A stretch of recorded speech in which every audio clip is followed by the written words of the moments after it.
Upang tayo po ay tumanggap ng mensahe ngayon, let us bless each other po. Sabihin po natin, you are the source of blessing.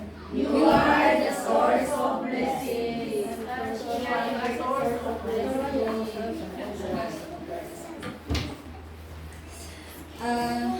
Of course po, nagagalak po ako kasi tayo po ay nandito nagsama-sama po upang magbigay ng papuri po sa Diyos.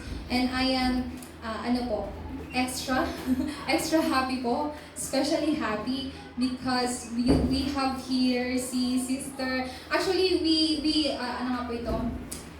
met each other very long time po. We've known each other very long time. Siguro hindi na lang po ata mag-2 taon when we first came here po. But si Sister po, she always says she's busy. Ayan po, kasi meron po kayong store. Yes po. But today is God's perfect time schedule po. So she already received this Christ. Pero ito po yung unang beses na you came here sa ating pong simbahan. And how about po si Mother po? Kaya po, ngayon lang po ako Friend po ni Deaconess Maria. Ayan po. So, though you have, maybe, you might think po na nandito po kayo dahil si Deaconess Maria ang nag-invite po sa inyo. Tama po? But it is God who planned ahead po. So, ibig sabihin po noon, from the beginning po, God already chose Sister Emma at si Nanay Merly po, si Nanay Merly. So, you have been chosen from the beginning po. Kaya, today po, you will receive amazing blessing po. God's greatest grace and blessing po sa oras po ng ating pong pagsamba. Kaya nga po, bago po ang lahat, tayo pong mga anak ng Diyos, just like what I mentioned earlier po, we are predestined po. Pag sinabi pong mga predestined, itinadhana na po tayo to receive this salvation before the creation of this world po. Sabi po yun sa Ephesians chapter 1 verse 4 hanggang 5 po. Before God created this world, He already predestined you. He already called you. Bakit po? Para sa kaligtasan. Pero kailangan po natin pong matandaan, if God predestined us to receive this salvation, there is this one thing that now we have to always remember po. Who is God? God is creator po. He is sovereign God po. Pag sinabi pong sovereign God, He is the one who rule over this world po. He is the one who conquer po, o siya yung lumikha ng ating mundo. Pero among God creations po, meron po siyang espesyal na nilikha. He specially created man po. Why? Bakit po? Because among God's creations po, God's Spirit indwells in man po. Wala po sa ibang nilikha. Tanging sa mga tao lang po. Why God created man? This is the reason po. To be with Him po. Bakit po? Kasi ang tao ay magiging masaya lang po when he is with God. Ito po yung original state ng tao kapag kasama po ang Diyos. There is true happiness po. So, parang katulad po kapag ang isda nasa tubig, masaya, ganun din po. Ang tao ay magiging masaya lang po kapag kasama niya po ang Diyos. Ito po yung atin pong katauhan. Pero isang araw po, si Satanas po ay dumating. And because of Satan po, man fall into sin. Dito po nagsimula na ang tao ay mapahiwalay sa Diyos. What will happen po kung yung isda po ay wala po sa tubig? Mamamatay. Alam po natin yung maghihirap po. Same with that kind of status po, ang tao kapag wala po sa Diyos, ang tao po ay makakaranas po ng mga problema at paghihirap.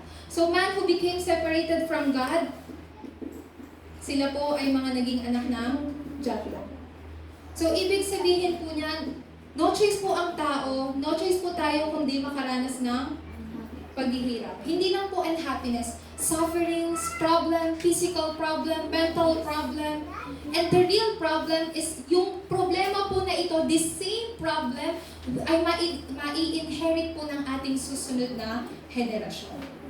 So, when you ask people po, or when you ask yourself, why do you work so hard? Why you put so much effort? Some of people po, they answer, because I do not want my children to suffer like what I suffered before. Di po ba? Mostly yun po yung sagot ng mga tao. Why do you work so hard? Why do you work so hard to the point na nagkakaroon ka na ng sakit? Kasi I want my children to be successful. Mostly ganun po yung sagot po ng tao. But kapag ang tao po, after they suffered here po dito sa mundo, meron pa pong eternal suffering. Saan po? Sa impyerno. Ano po ang tawag po natin dito? This is man's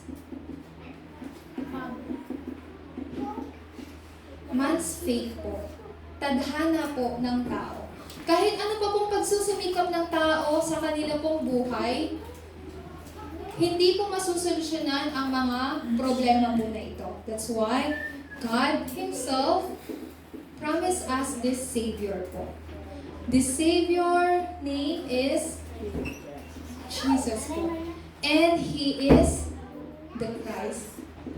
Ito pong si Yesu Cristo, He is the only one who can destroy Satan's power.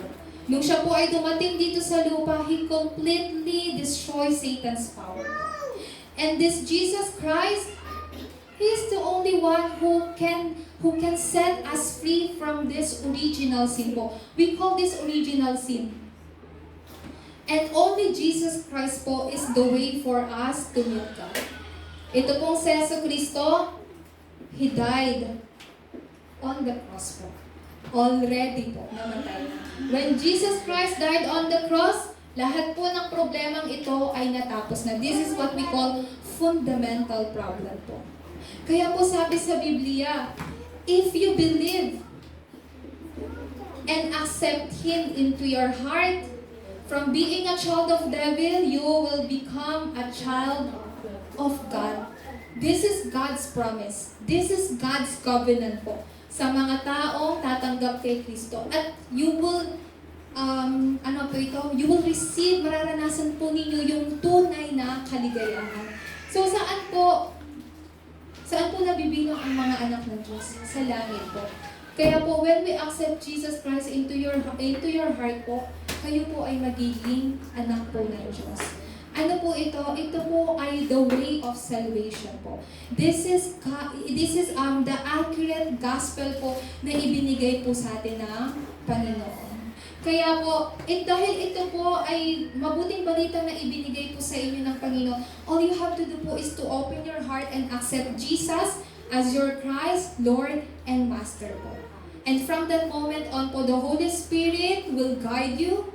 The Holy Spirit will work upon you. When you pray in the name of Jesus po, you will receive the answer of your prayer. Hindi lang po yun. The angels will be sent po ahead of you to mobilize po para po sa buhay ninyo.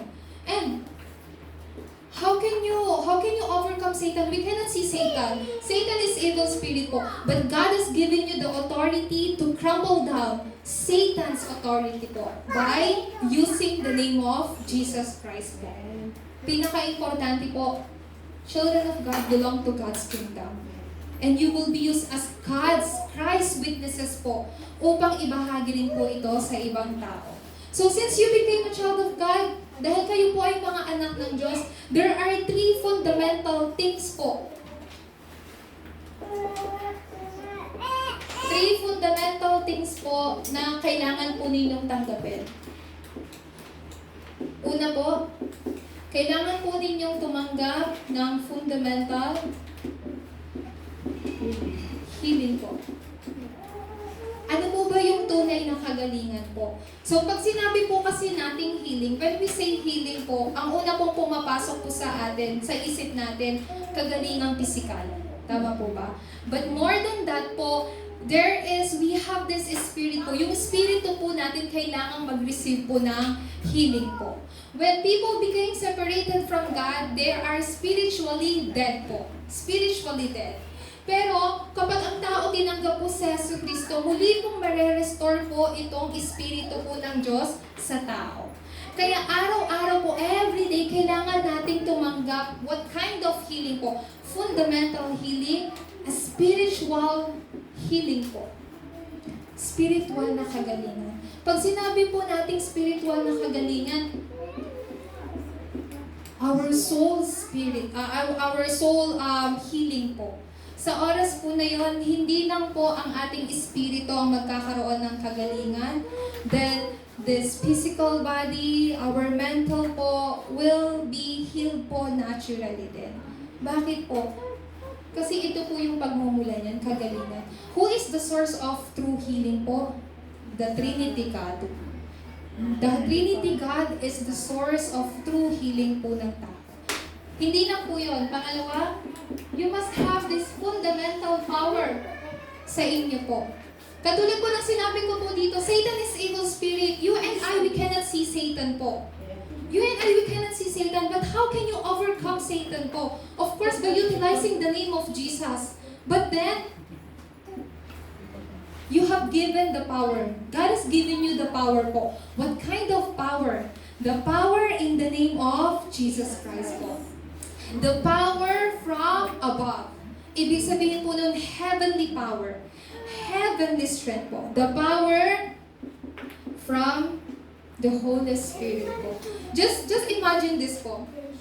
If we don't have physical strength po, we cannot do house chores. Tama po ba? If si Sister Marley po, if she doesn't have physical power, physical strength, you cannot continue your sari-sari store. Tama po ba? So you need to be healthy. But more than that po, tayo pong lahat, we need spiritual strength and power po. If we don't have spiritual strength and power, we cannot able to overcome Satan po.